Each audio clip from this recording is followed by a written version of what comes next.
Explain why you need more than 4 dimensions for your string theory universe. Well, it's a very concrete explanation. When we look at the equations of string theory, there's a consistency equation where something must equal 0 or the math doesn't work. That something is a product of 2 things. One term is really complicated, it's never 0. The other term is the number of dimensions minus 10. The only way to get it to be equal to 0 is for D to be equal to 10. That's it, I am not joking. This is where the constraint of extra dimensions comes from in string theory. The math is forcing our hands. Forces your hand. And then you say, well, let me take this math seriously. One thing you could say is, well, if it's not D equals 4, 3 space and 1 time, throw the theory away.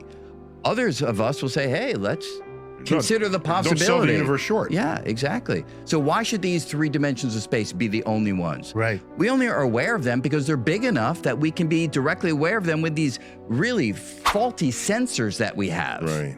If it's only your senses that limit that awareness, why not, in principle, can we build something that can gain access to these higher dimensions? Yeah, so there are experiments on the table. Some have been carried out, but more precise ones may be done where you study Newton's law of gravity. Why does Newton's law go like 1 over r squared? Why do we teach our kids GMM over r squared? It's a geometric sphere in 3 dimensions of space. Yes. Look at that sphere in 4 or 5 or 6 dimensions, and the 2 in Newton's law won't be a 2. No. It'll be a bigger number. The fall off will be differently. Right.